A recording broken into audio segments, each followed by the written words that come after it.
Morning, g'day guys, and welcome to this special expert roundtable focusing on the hospitality industry. We're happy to say that we've got three experts here today to give us their insights. What a week or a few weeks it's been for all of us, not only in the hospitality industry, but generally across small business. It's just been it's been a roller coaster ride. Some would say been some fantastic experience for many of us that we certainly won't forget. And there's been some fantastic innovation and some real fundamental change across many industries, not only in the hospitality industry. So we're lucky today to have three fantastic panelists to give us some insights. And today is really not about looking back and too much and worrying necessarily about what's happened, but it's about looking forward and seeing what's the future of this industry look like? What's changed, fundamentally, and what is the structural changes that have occurred, and what do we think is going to come back? And we've got three industry experts who've really been at the forefront of the rapid change. And I think everyone would agree that the change we've seen across the entire industry, I mean, the government's basically redesigned almost our whole tax system and our whole wages system in a period of 2 to 3 weeks. So it's just been huge change from a government perspective, but also from a small business perspective. So today's all about getting some insights about what people have done, what's worked, and what's going to happen in the future. And for all of you in the hospitality space, what you can really do, if you could take away one or two key things from today's call, from listening to our panelists, then that's the idea that you can go and implement in your business or in your clients' businesses. So we really want to encourage questions and Q&A today. So throughout the whole call, please, you'll see your Q&A button down the bottom of your Zoom screen. Feel free to put your questions in there. Don't put them in the chat because we may not see those. So just put any questions you've got in the Q&A panel. And can everyone just give me a bit of an indication in the chat for now that you can hear us all? I've got one telling me that we're coming through loud and clear. Can I just get some a show of hands or some? There we go. Okay, guys, we're all good. Thank you, Lisa, Rakesh, awesome, fantastic. We've got a couple of hands raised. I've got stuff happening all over the place here. That's great. We know we're alive. Zoom, if anybody's business model, Zoom's certainly been the one of the beneficiaries of our current situation. Okay, fantastic. So we can all hear. I just want to introduce the three panelists. So plenty of questions. We're going to have a couple of polls to ask you guys some questions on the way through. And at the end, we want to spend about 30 minutes going through the panelists' thoughts. We want to leave about 15 minutes for Q&A if we can to answer all your questions. So make sure you think up of the most difficult questions you can find for our panelists. They won't be for me. And then right at the end, we've actually got a special offer that we want to make to any business owners in the hospitality industry, giving away more than $24,000 worth of advisory services in the next 48 hours. So we're only leaving the window open for the next 48 hours for a maximum of 5 business owners. So if anyone on the call or you know of anyone, there's a 48-hour window, and we're going to be launching that at the end of today's call once you have managed to get as much information out of our experts as possible. So today on the call, we've got Matt Barnett. Matt's the head chef and the owner at Bronte Road Bistro. Matt's been a chef in the industry for over 25 years, spent the last 12 years as an owner and chef at several restaurants in the industry. So Matt, thanks very much for joining us. No problem. We've got Mike Fegent. Mike's the founder and director of Atticus Hospitality, so Tequila Mockingbird in Paddington for those of you who know it, and a very, very new, and I don't know, Mike can elaborate as to how much he wants to share, but a very new and exciting venue opening up in the CBD at some stage on the other side of all of this.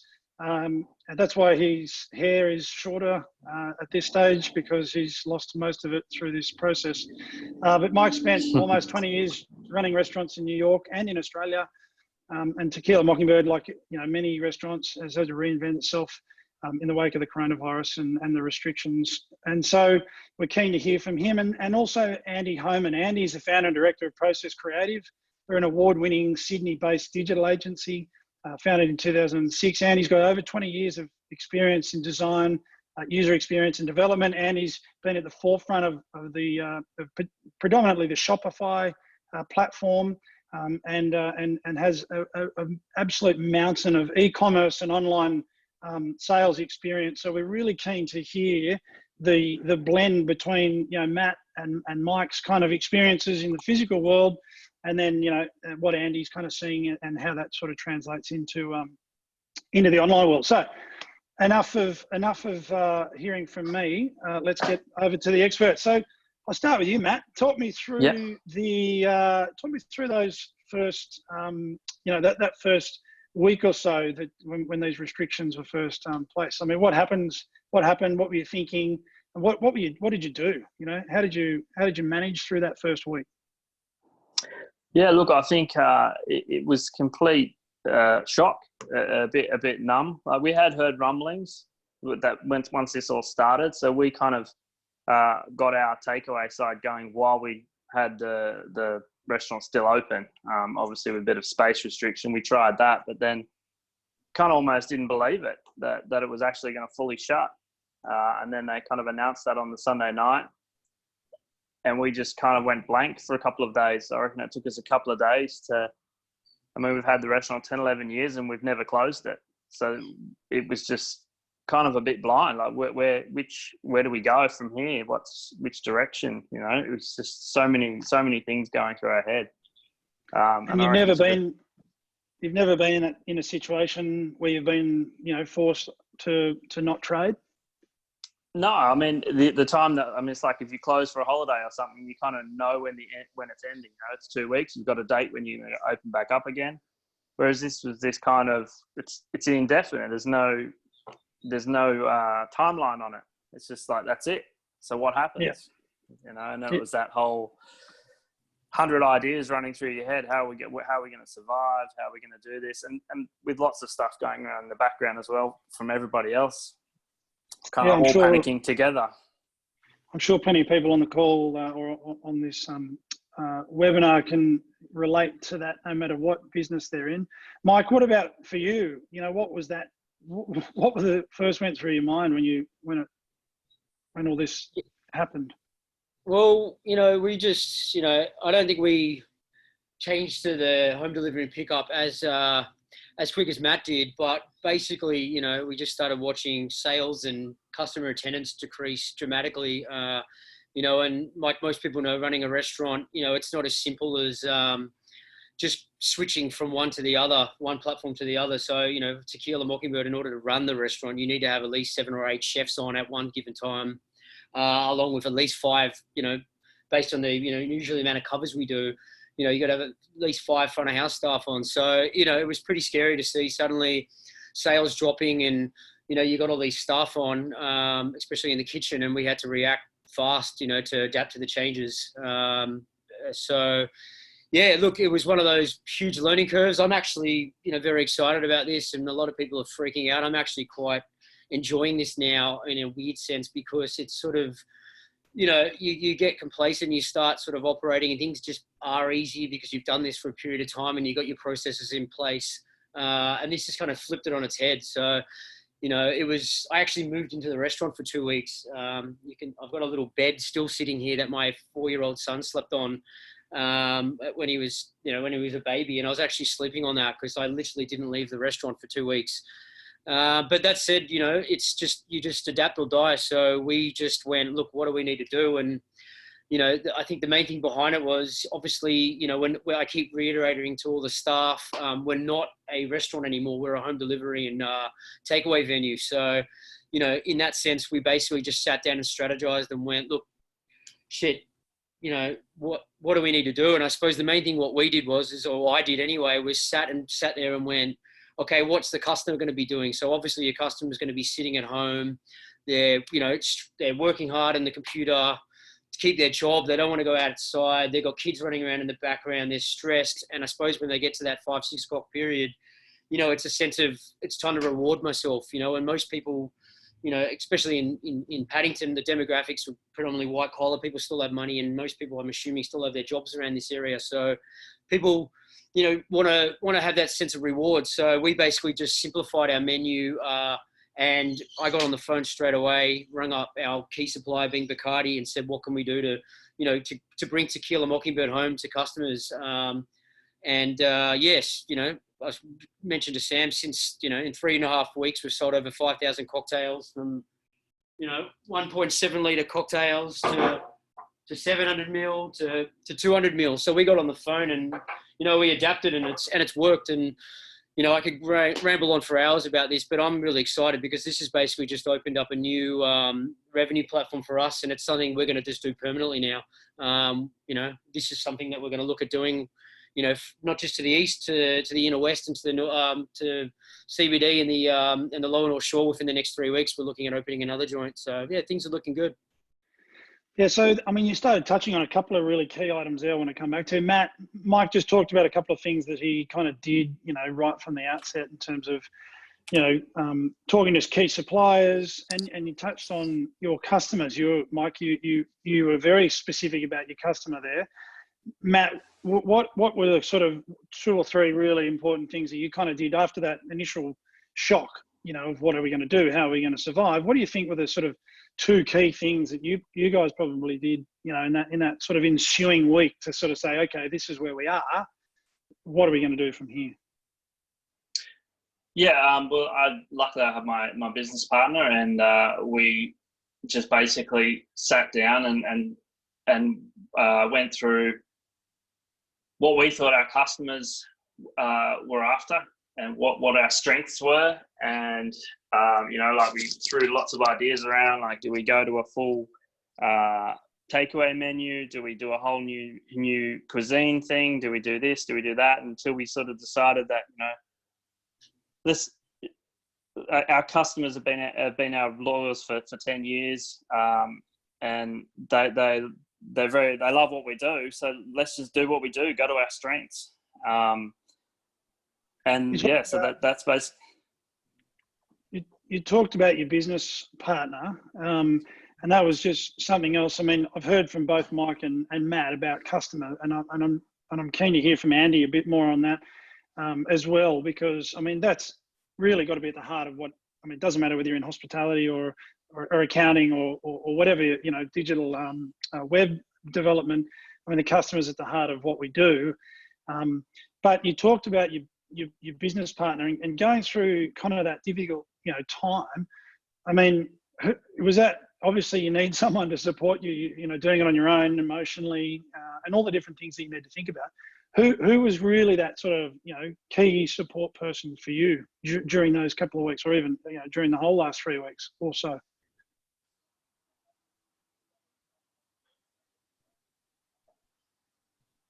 Oh, sorry.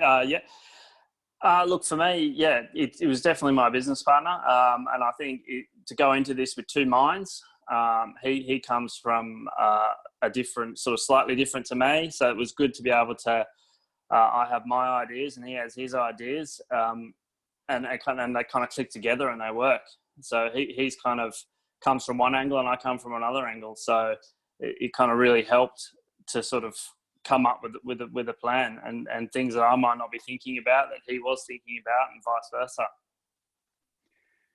Yeah, right. And it's interesting because obviously that's different for everybody. And, oftentimes it could be the accountant or the lawyer or a business coach or a friend or other business owners or a sibling or a family member or whatever. But we all turn to different people at these times to really support, our business, through these things, because naturally it's very difficult. Life's a bit lonely at the top when you're running a small business. And we saw that, we've seen that firsthand over the last month or so. Mike, for you, what do you sort of, what would you say in terms of, support? Where did you sort of turn to, for a lot of that key support, and what was it that you needed, in terms of getting that support?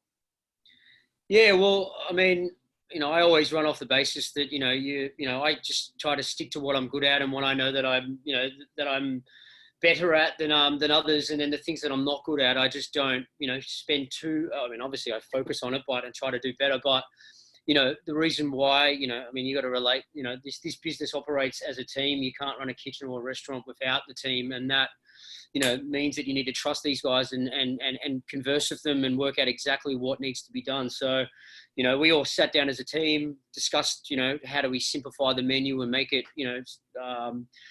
sustainable, and how do we make it, get it out to customers and it's going to be fresh. So we sat down with the chefs, talked to our bar guys. As I said, I've mentioned the bottles, we've had this huge, I consider them a team, the suppliers, we've spoken to these core guys and said, what can they offer and what can they, provide to get us across the line. So, we've got all these other tools that just, keeping the sales up and keeping us going. And then, obviously not big noting you, Sam, but, I not just ringing you and constantly annoying you for the financials and the accounting side, but also getting that support as a business advisor as to what I should be doing in terms of, adapting to all these Scott Morrison lovely changes and the unknowns. And like most people in hospitality, I suppose you're in the food and booze industry. So, understanding what all the political side going on is something that I'm not at least at the forefront of. So, listening to people and talking to you about exactly what I need to do in order to, adapt to all the changes. So, yeah, that's interesting. You talked about two things there that actually didn't come to mind. I'm about to launch a poll, and I just want, if everybody who's on the call, think about, even if you're not a business owner necessarily or whatever, but just think about either who was your number one support over the last kind of 3 to 4 weeks, for your business, or whether you own the business or whether you work for somebody. Who was your number one support? And you'll notice on there that I haven't actually included two key people that Mike has just alluded to, being employees and suppliers, and that was very remiss of me. But because we often think about accountants, lawyers, all those different people that I've got on that list there. But Mike, you talked about one of the first phone calls you made was to Bacardi, one of your key suppliers, about facilitating that cocktail, the bottles for the cocktails, which is interesting. And the way you talk about your team and the guys supporting you through that. Matt, no doubt you probably had a very similar experience with your team as well. Yeah, no, definitely. That was the other thing. After the meeting with the business partner, then we got all the staff around, and we talked about what we're going to do, and then they all put their hands up, and we all had ideas. They're going to be delivery drivers. They're going to come in, so we all just changed our roles and really pulled together and what we were going to do. It's interesting, yeah, because everyone's roles kind of go out the window, and you have to kind of build from scratch. It's all hands on deck, isn't it? Yeah, absolutely. Andy, just to bring you into the conversation a little bit there as well. You can talk. You run your own business. You guys have been, achieved some pretty amazing growth over the last kind of 18 months. How do you sort of relate to that in terms of being able to get through the last, few weeks, particularly as it relates to your employees and other people you relied on? Yeah, well, thanks for inviting me. It's great to be here. It's just like every business at the moment, we're certainly not immune to that. It's been a tremendous shift. Obviously, everybody's home except for myself here. I'm stuck in a big office by myself. So even just that, I suppose we're probably better prepared for it than, I guess, certain industries in the fact that we make websites, everything's digital. But it's been a big adjustment period for sure. I think with regards to the hospitality industry and e-com in general at the moment, it's just been a huge transformational shift. I've not experienced anything like it in 20 years that I've been building websites. But having said that, I just think it's a tremendous opportunity. I definitely echo a lot of the things that Michael's been talking about in terms of there's definitely different ways you can go about looking at this. And I definitely think for the right merchants at this point in time, there's loads of opportunity if you're just kind of looking. I think, obviously we've got a large number of clients, and a good many of them that I've been talking with have kind of, particularly after that, you know, that first week after ScoMo kind of locked everyone down. I think they had that real fear, deer in the headlights kind of scenario. Even people who are in like the gym and equipment kind of space, and it was just amazing to see them not kind of seeing the opportunities available to them right in front of them, you know. And I think oftentimes particularly in times like this, you really kind of, you really just got to think outside the box. You've got to get creative. I love the fact Michael was kind of sleeping in on the floor of the restaurant. Just changes your mindset, changes your frame of reference, because particularly within the hospitality space, I just think this is huge. I think it's effectively brought e-commerce 10 years ahead. I think I wasn't necessarily expecting to see this for another 10 years, but I think the horse has bolted now. I think, you know, customer expectations have changed. I think it's no longer weird to go and expect that your local cafe or your local bar is going to deliver to you, which I think is awesome, you know, and I don't think that's going to go back on the other side of this. I don't think things are going to change. I think that's the new norm. So I mean, we recently, there was one of our clients runs one of the largest catering operators in Sydney, and you know, I got a pretty panicked phone call from them just to say, hey, look, we got to pivot and fast. And it's, you know, we typically do custom Shopify builds. So everything you know, about four months worth of work involved in turning one of them around. And we had to change. We had to adapt our kind of work practices and the way in which we go about operating. You know, I usually don't like doing template builds because I find them a bit cookie cutter conveyor belt sort of stuff, and we're very much more strategy orientated. But for this particular client, you know, we had to turn around a site in a week. And that site's Pomelo online, and they completely changed their business model. We turned that site around in a week, and it paid for itself in a few days. They're doing really, really well at the moment. So I think for merchants who are willing to adapt and to shift and kind of see those greener pastures and those opportunities, there's tremendous opportunities. It's funny that you talk about adapting and, you know, pivoting and so on. I mean, we work with, you know, a number of business owners across various different industries, but you know, one thing that is a constant with business owners in general is that mentality kind of mindset, you know. And people talk about growth mindsets and read books, and Peter Thiel, and you talked about, you know, home delivery. I'm sure Jeff Bezos certainly echoes your sentiments around delivery. Obviously, given what he's done with Amazon and so on, but it starts with that mindset, you know. And I think one of the things, if I can, you know, just give some observations from our perspective as well at the moment, is that when we're talking about strategic planning, we always start our advisory framework starts with a strategic planning process with all of our clients, so that we know what success looks like, so we know we're going in the right directions. It's all about understanding what your current competitive advantage is and what it will be in the future. And we, you know, in order to take on that future competitive advantage or pursue that, you actually have to give up some of the things you're currently doing. And people fear that, you know, people are scared of giving up what they know works or what they think works today. So Mike's talked about, you know, all the different innovations that they've done. And Matt, you know, we're going to get into some of the product ideas in a minute around what Matt and Mike have done in their businesses. And then, you know, and then Andy's going to sort of try and wrap that up a little bit in terms of how that's been translated into e-commerce and where it's been successful and where it hasn't. But that mindset is really that starting point. I'd encourage everybody to just think about, you know, their own mindset in terms of what they're open to do. But one thing that's become very apparent in the last 3 weeks is that fear of failure has gone out the window, because everybody's business model, well, a lot of people's business models have just had the rug pulled from underneath them. So they're not actually fearing failure anymore, because they're staring down the barrel of failure. Matt and Mike both talked about that first week, going, holy hell, you know, what are we going to do? We've got all these staff members, we can't operate. So we're staring down the barrel of failure. We were forced to change, you know. In the ordinary course of business, our biggest challenge working with business owners is encouraging that, you know, 1% innovation over, you know, each time, not wholesale change like we're seeing right now, but certainly those 1%ers over time. So that's you know, that's something it's really interesting. We've got a couple of questions, guys, and I'll try and weave those into the conversation. So we've got about 4 questions up there at the moment.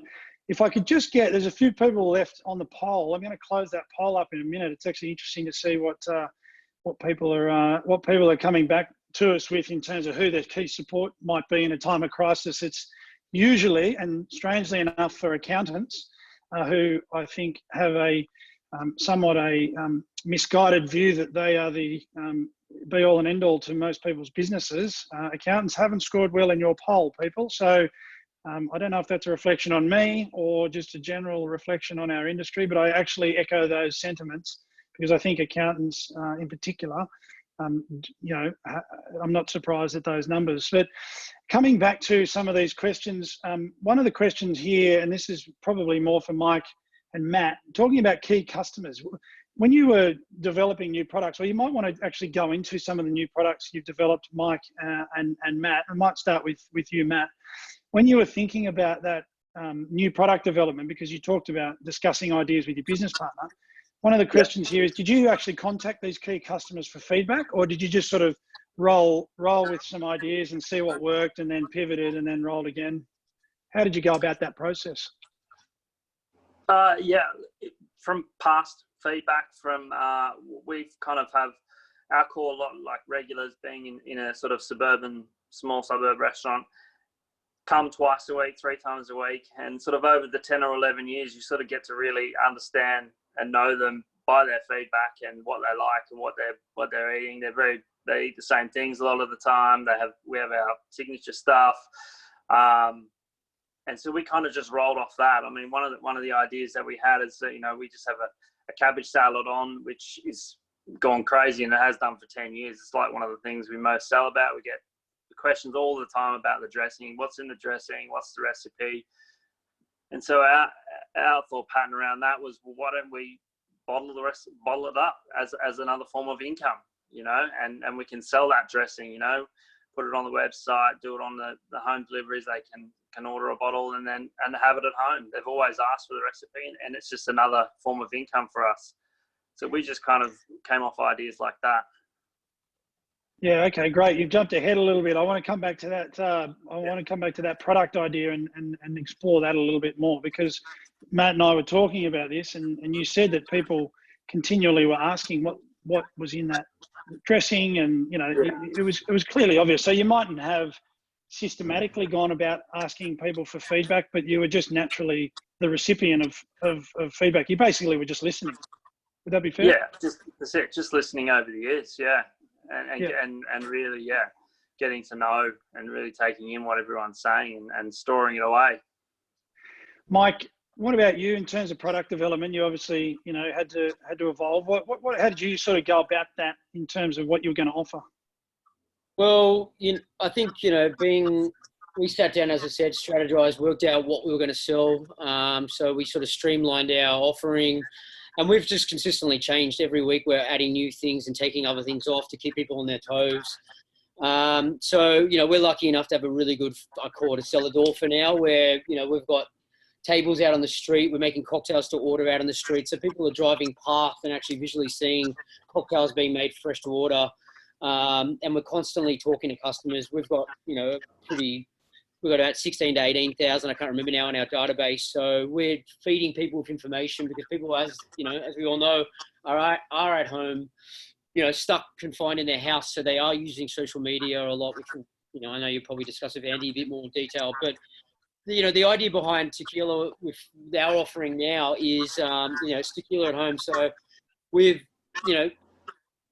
basically focused on the local area, so the eastern suburbs, got that going. And actually what we're doing now is during the day when it is less quiet for pickup and home delivery, we're actually using our platforms for, that new platform we're using for home delivery and pickup, and actually doing it all over across Sydney. So we've got orders today out to Mossman, and we're actually, broadening the horizons in terms of catering to everybody, because word of mouth is key. We provide these little cocktails and big cocktails. People start talking, and, this thing becomes a bigger and bigger brand. And, that's one thing we're trying to do now, is just keep people on their toes. So, every night we allow people to order food, and they can also donate online. So at the end of the shift, we actually make home delivered little taco boxes. So you get like a barbecued lamb shoulder or wagyu, chicken, pork, and we actually deliver it to the homeless every night. So, you know, it's good for us. It's good branding for us. People look at it and go, these guys are, they care as well. So, it makes me happy as well. At the end of the night, we get out there and feed the homeless, go down to Woolloomooloo and into the city. So that's obviously been something that people are also talking about and sharing. And other things we're doing, we've got, I'll show you here, like Patron have given us these massive, these cocktail boxes for free. And we're actually now in discussions with our other suppliers because we're going to start doing interactive wine dinners and cocktail dinners where people can actually, subscribe or sign up for the night. And we're going to have, a winemaker and, a Patron ambassador actually on an interactive Zoom site. We'll send out the food and these boxes to individual people.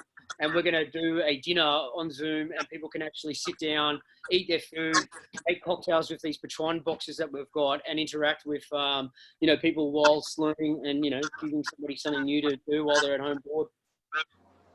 And the last thing we do is butcher boxes. So we do butcher boxes. We've got meat, chicken, pork, vegetable, fruit boxes. So we deliver those out as well with, which now comes with like a little recipe and a Zoom link we're implementing so people can actually get the boxes, don't have to leave their house, especially those sort of 50 to 60, 70, 80-year-olds, especially in Paddington, that don't want to leave their house. We're kind of bringing the food to them where they can also, make that food at home and interact with their chef here. So we've got a few things going on and it's keeping us on our toes and it's fun.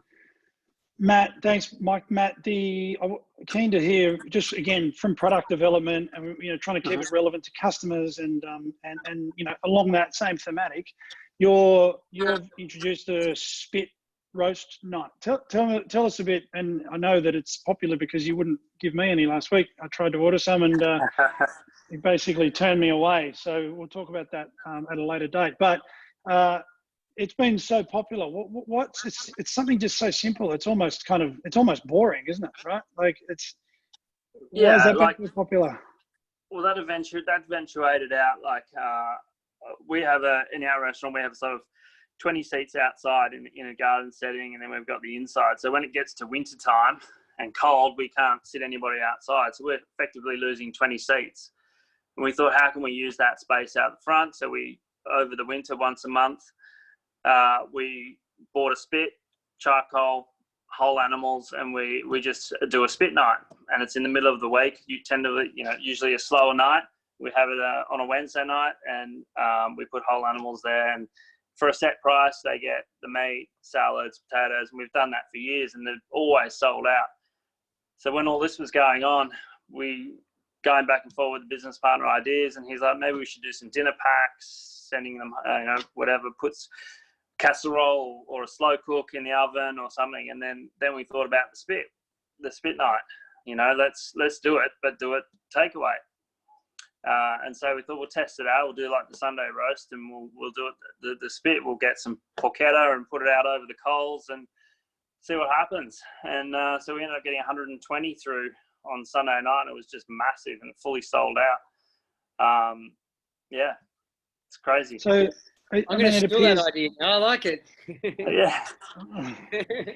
Well, it's not about stealing. It's about collaborating, Mike. You've got to use the right terminology. Sorry, collaborating. But, one thing that's obvious from that conversation really is it's about creating an experience, isn't it, for customers? I mean, people still want to, they're at home and they still want to be experiencing, those emotions and those feelings and those experiences that they may have felt when they weren't at home, or, and we talked a little bit about in some of our social media about bringing the outside in, Mike, your cocktails, I mean, people don't go out, don't tend to just make up themselves a cocktail at home necessarily. I mean, it's a thing you do when you go out. I mean, they're relatively, expensive as a per drink price, so it's more of a treat. And as you said before, people want to reward themselves. They want to bring that outside in, and it's about thinking about those things that create experiences for people, isn't it? Andy, I'm keen to get, I mean, you're across a bunch of different brands, some experience type products and some products that have worked really well that you've seen that perhaps we haven't touched on. Yeah, look, I mean, that's kind of our strength. If I had to pick, where we fit in the kind of e-com space. We're very much kind of strategy experience led. We're very brand focused. That's kind of that's our thing. So I think for the conversations we've been having with merchants in the hospitality space looking to pivot at the moment is, look, it's similar to the same conversations that we're having with other merchants that we've been having for a long time. You really need to think, critically and strategically about your service model. Whether you are going to do the kind of the just takeaways and things like that, or whether you're going to, do a bit of an expanded service offering and move into, like what we're seeing at the moment with a lot of, which I find is really, really interesting, kind of moving into more almost like a productized service offering, like booze, meal packs and groceries even, and things like that. And I find that's really, really interesting. Because, if you do go down that kind of Deliveroo kind of menu log kind of way, you kind of lose, you don't really own the customer experience. And that's critical here. That's really where the value is. And you were talking about it there, having that whole end-to-end experience. And I think that's the most critical. That's the most important part. You own that customer, then you own that customer experience. And I think it's really, really important not to just be another cafe or another pub that's offering delivery. I think you want to take the opportunity to be really, really strategic about this and actually figure out what your positioning is. Like, what is your product? What are you selling? What are you going to market? How can you differentiate? Is there a gap? What's your narrative? You know what I mean? And what are your values? Michael was talking about earlier about kind of that, some charitable initiatives. Those sorts of things are really, really interesting, particularly in a time like now. So you should fly your flag. You shouldn't be afraid to kind of take a position and have an opinion about things, particularly at the moment. You really want to try and understand your consumer as you flagged, but I think it's also critically important to really think about that experience. If you do own that customer experience, then there's so many opportunities there. And if you get it right, if you nail it, it kind of feeds itself. If you have a really tremendous experience that people genuinely want to talk about, you get them excited about, they'll do all the heavy lifting for you. They'll end up kind of sharing that on social channels and whatnot. So one of the things that, some of the examples that I've seen at the moment that are really, really great are businesses like Via Napoli and Surrey Hills. If you go to their website at the moment, it's all about curation. Like, they're selling groceries, but they're groceries that you can't pick up at Woolies and Coles. They're like, Italian vine-ripened tomatoes and things like that. It's very, very curated selection, and the photography and everything is great.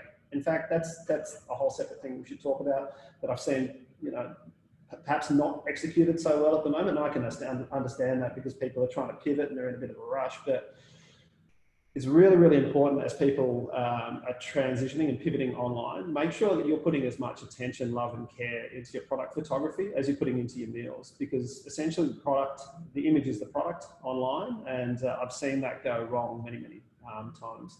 One more example that I thought was really, really great was Neil Perry's dry aged steak. I mean, it's $100 steak you get delivered to your house essentially. And what's great about it is it's all about the experience. It comes with the Fine Food Vault app, which there's videos of Neil like cooking the steak, over salting it. And that's a real kind of, that's a moment that you share with a mate or something. It's not just about this really expensive steak anymore. It's about like the whole cooking experience and feeling like you're getting mentored from this great chef. So just looking at different ways that you can actually bring more to it, add value really to that experience. So it's not just purely about the product. It's getting away from that transactional model, because then you're not really just competing on price anymore. You're adding something completely different. Yeah, I mean, we just coming back to that customer, right? We're coming back to understanding your customer, getting close to your customer, and understanding, what pain points and what experience you're trying to provide for them. There's a bunch of other questions here. We've touched a little bit on Deliveroo or Uber Eats delivery channels, but one of the questions is, I know all three of you are going to jump at the chance to answer this. Andy, I think you've just given your view on that. Matt, we've talked about this as well. You want to give your 2 cents worth in terms of what delivery channels you're using and why? We use our staff, and the reason behind that, I mean, all the wait staff that we have been with us for 4 or 5 years, and everybody knows them and they know everybody by their name. So we find it's a real personal thing when they're turning up to your door delivering the food rather than some random Uber guy or Deliveroo guy. You know, they feel that sort of connection between the restaurant, you know, when that's a familiar face coming to do the delivery. And there's not enough work, so why not? You've got plenty of staff around, and it's definitely utilising them. Yeah. Yep. No, that's great, Mike. Well, I'm a big fan of trying something once, and if it doesn't work, then get rid of it. At least you've given it a shot and you've given it a go at that avenue. And that said, we've in the last 2 weeks we opened up Uber Eats and Deliveroo, and I can comfortably say that they're gone now, because exactly what Matt was just saying. We've got our staff. The funny thing is we've got 5 drivers on a Saturday night out on the road, so we've actually got all our staff that we can doing deliveries because of the demand. Hence why we tried it. But exactly what Matt's saying is, what we tend to do as well with our deliveries is get the message out when we're always selling, regardless if somebody's already made the order. I'm always saying to the delivery drivers, okay, push this and push that when you get there. There's an event coming on, or we're doing this, trying to do this wine dinner, anything you can. I mean, right now we're actually running out of Patron bottles, and we've still got, as I said, we've got another 9,000 in storage, but I'm comfortable to say that I think by the time this coronavirus comes to an end and everyone being isolated at home, we'll be running out. So we're looking at avenues now of what we can do. And that is the new thing we're saying is, we're going to basically say, if you return the bottle or give it back to the driver clean and sanitized, then, they'll get some sort of price incentive or something. We're trying to work on that now. But exactly that, I definitely don't, Deliveroo and Uber Eats, I kind of despise the two. It just doesn't work for us. It's something that I think devalues, if that's the word, our brand. It makes it a bit cheap. You're just getting it kind of dropped off by someone who knows nothing about our brand. So yeah, I'm with Matt on that. I've given it a go and trial and error. Yeah, it didn't work for us, and I'm just going to stick to using our team and going from there. I think that's a unanimous vote then from the panel on home delivery. Another question here is quite interesting, actually, talking about heavily discounting your delivery versus your eat-in prices. I suppose, in terms of pricing, both of those things, if you do, how do you maintain that differential? I wonder if I can take that question a step back. Do you, I mean, is it the same product, I guess? Are you going to have the same product available for takeaway and eat in, down the road? And if you do have the same product, are you discounting it at the moment? I suppose that's the first question. And then the second question is, how do you maintain that differential when you do reopen if you're selling the same thing at a different price? Matt, do you have a view on that? Yeah, look, we toyed with the idea of initially, do we do that? Do we do a discount? And we decided not to. We decided to just run with our normal a la carte menu, and we put extra effort into the packaging, put the extra money into the packaging to make sure that the product's getting there in its premium way, and it seems to have worked for us. I mean, no one's balked at it, and the sales have just been going up and up. We've been getting busier and busier every week. Yeah, I guess that's my view. I guess when we reopen again, I mean, the interesting thing for us is we've never offered takeaway or delivery, but now this has happened, and we're going along, and the system's really worked. Of course, when we open back up again, we're going to continue offering it, and I guess we'll have to revisit that then. Sorry, Mike. Sorry, Matt. You have a view on that? Yeah, I mean, our menu is completely different to what, I mean, there's a couple of dishes on the takeaway and pickup menu, but our menu is entirely different. I think for us, it's, you're delivering home delivery food, so you can't, I mean, we've got a $80 steak on our menu, and we just don't sell it, because I just think by the time, and from my opinion is, by the time we get it out, is it the same quality, as what you're going to get it from the restaurant? So we've had things that we've tried. We had a Wagyu steak we were delivering, and it was actually one of my friends said, look, I've eaten in the restaurant, and by the time it's getting to us, it's just not, it's not the same. So we actually took it off the menu. We haven't you know, and what we've done is basically created dishes, you know, obviously they are at a slightly reduced rate. I mean, they're not overly cheap. I mean, you know, I'm looking at Maryvale, I'm always watching them because they're, you know, being industry leaders in hospitality, I'm always watching what they do. And, you know, we can't compete with, you know, how low some of their prices are, but we don't really necessarily want to do that anyway. I mean, you know, you drop your price too much, you cheapen the brand, and people get that persona that you're getting desperate, you know, like the whole, you know, those discount apps and things like that. So look, we've created this menu specific for home delivery and takeaway, and it's working. I might add, you know, Sam mentioned Esteban, which is the new restaurant we've built in the city. You know, we actually designed that restaurant with a kitchen upstairs and then a smaller kitchen downstairs to trial doing not home delivery, but pick up from the venue. And, you know, the good thing is the reason why I'm excited is this kind of accelerated the offering that we were intending to do anyway to the CBD. So yeah, I mean, it has worked in our favor, the virus, in a weird way to say that.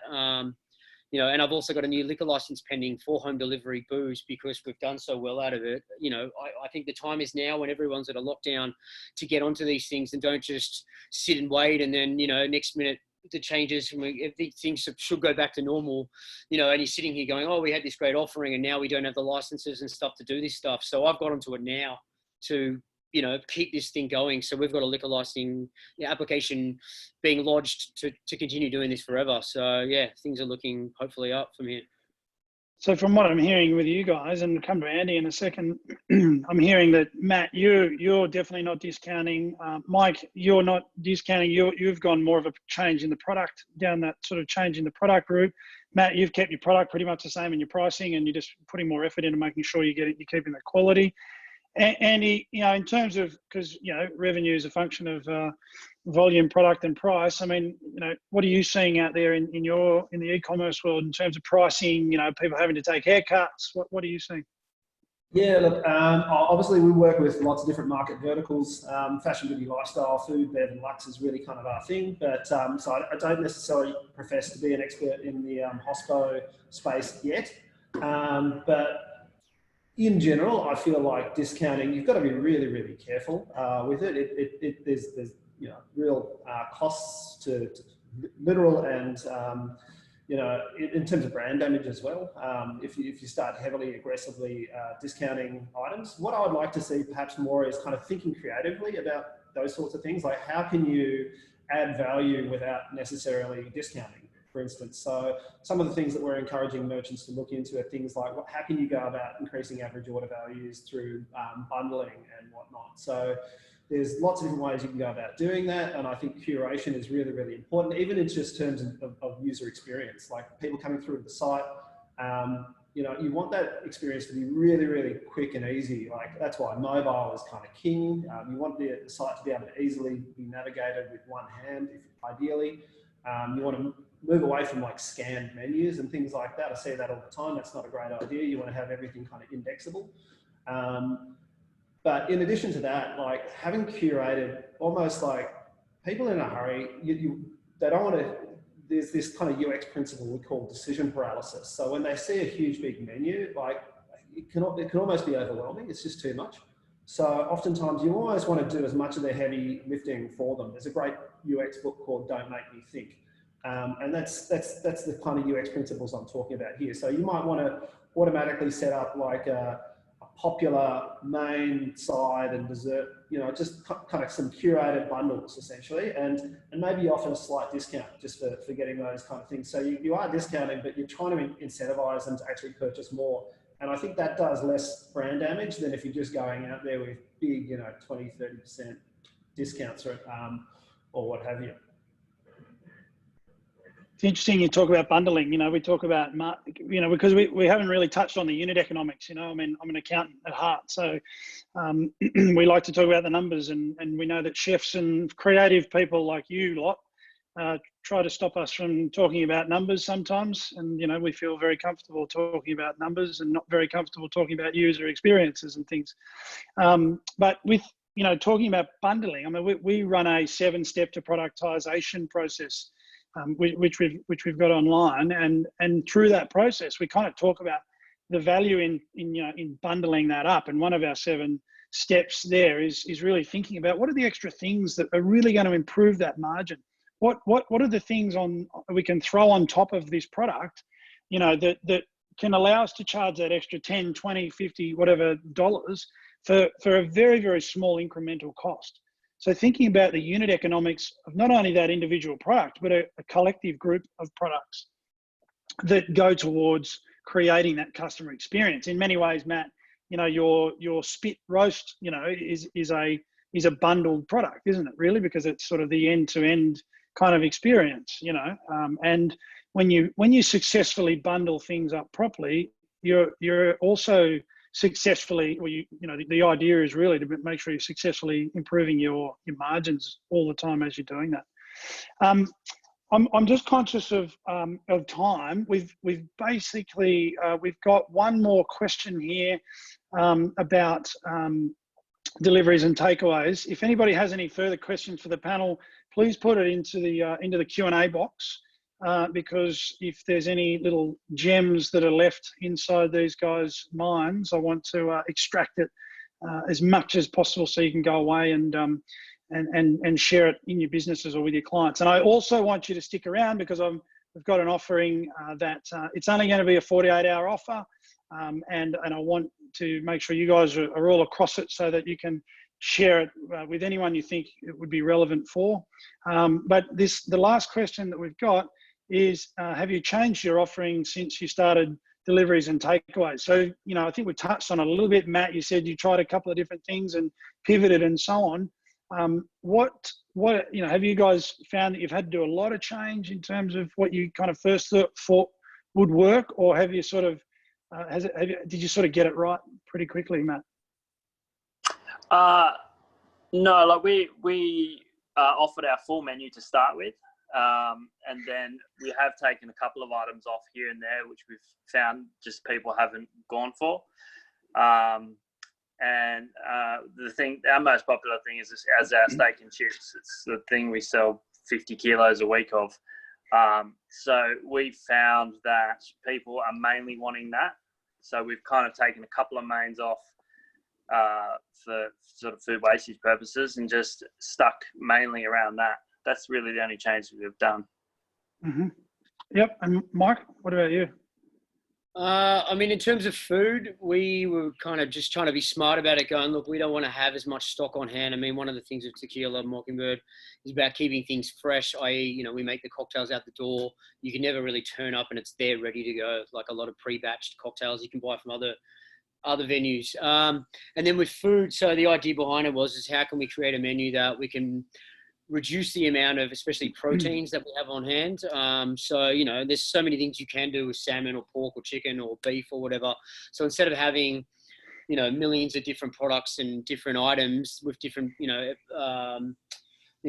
with all these different proteins, I suppose we sort of used you can use pork for this and then a different cut of pork if you turn it to brisket, for example. Local pulled pork. So there's different alternatives to keep keep your stock fresh, and so there's no wastage at the end, and we're keeping our stock takes and cogs down.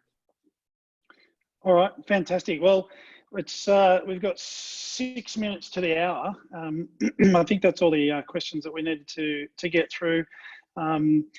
Any last minute couple of things? People that have listened to Mike and Matt talk about their product, talk about the customer, talk about their brand, talk about what's really worked well, and it sounds like things are really actually going pretty well for those two guys in terms of the business at the moment. If I'm running a bar, restaurant, cafe, whatever in the hospitality space, even a bakery or whatever it is, it's all about taking action, right? What I've heard from you guys today is that there's a couple of different ways, and we see this all the time with business owners. Stick your head in the sand and cross your fingers and toes and hope like hell something will happen. Or get out there, apply for a liquor license, get your beautiful salad dressing bottled and go and sell it to people, personalize it, make people feel part of your community. What should I be doing as a hospitality business owner or, as a consultant to those people, Andy, tomorrow, the next day? What's the first thing I should be sort of doing in terms of, taking my product to the market? I don't know whether I could have put it better myself. Take action, do something. The worst thing you can possibly do at the moment is to do nothing. So, I mean, the barrier to entry has never been lower. Look, there's other platforms. I mean, obviously we work with Shopify. There's other platforms. Feel free to go and have a look at them. Shopify's free at the moment. So for the next, I think it's 3 months, Shopify is free. So you can literally get on, spin up a site and be selling probably, you know, by this time tomorrow, if you kind of knew what you were doing. So there's literally no reason not to do that. If that's all too much, if you don't, if that's too much work, you don't have the time to invest in it or to play around with it, we are offering a $4,500 setup offer for hospitality merchants at the moment. That is for like a theme-based setup without any kind of custom development work or anything. Obviously we do full big custom deals for like, you know, 40K and whatnot. But I think more to the point, you know, get up and start doing something. There's plenty of opportunities around there. Like I said, think about your positioning, be really, really strategic in terms of like how you're going to go about entering the market, own that customer experience, make sure that your brand and your brand story, your narrative is bang on, and then look for opportunities, you know, bundling, subscriptions, you know, are a fantastic opportunity at the moment, lifetime value. There's apps on Shopify like Recharge that allow you to set up subscription-based payments like for next to nothing. So, I mean, the tools are there. It's very, very easy to get this sort of stuff set up. If you've got a little bit of technical acumen, go for it. If that is just beyond you, then, you know, there's agencies like ourselves and others out there who are more than happy to give you a hand. But yeah, that probably might be my big recommendation. Okay, well, look, it's we've got 3 minutes to the hour. Everyone's we've had a huge turnout today. Fantastic group of hospitality industry participants in varying forms on the call. So I just want to thank everybody for joining, and hopefully, I'm sure you've got some absolute gems from these 3 industry experts. I've certainly learned even more than I have over the last few days, kind of liaising with the guys. So I just want to, at the end, just talk a little bit about Nine Advisory. I mean, we work with both Andy and Mike, and you know, we're on a mission to help 10,000 SMEs achieve lifestyle and performance success. And you know, we're really passionate about being a holistic advisor to all small business owners in Australia. The guys, you know, will talk to you a little bit about, you know, how we help them if you wanted to talk to them. But we are offering exclusively for hospitality businesses, because we know how difficult it is out there at the moment. Don't tell Andy and Mike that I'm offering you this, because they'll want the same deal. But we are offering a $1,000 a month, a 6-month advisory package, which is usually priced at $5,000 a month. So it's an 80% discount. It's only available for the next 48 hours. We'll be sending out a link post the call to everybody. If you know of somebody who's not on the call, we might be able to make some, and you think they're somebody who would sort of benefit from our help, then please share it with them. But we're only opening them up for 48 hours because obviously we're flat out at the moment with. I've tried to go through the whole webinar without mentioning JobKeeper, but we are busy with you know, so much going on with all of our clients trying to maximise everything that they can get. So we only really have a small window to talk to people. We're really interested in working people who have a very good, I talked about mindset at the beginning. Our first prerequisite to work with people is their mindset. You know, we work with people who've got a very strong growth mindset.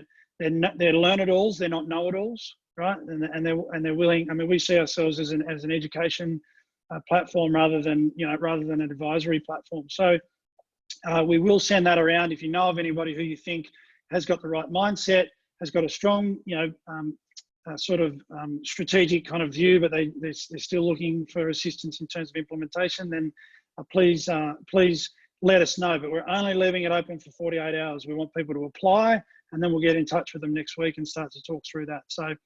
But I want to thank very much Andy Homan, Mike Fidgen, and Matt Barnett for providing some fantastic insights. I hope everybody got some absolute gems out of today's call. We are going to leave the recording up for the next 48 hours. So if you know of anybody else who'd like to watch it, please send it through to them. And all the best out there with your innovation. Remember, take action. Do not wait, because no one's going to do it for you. All right. Thanks, guys.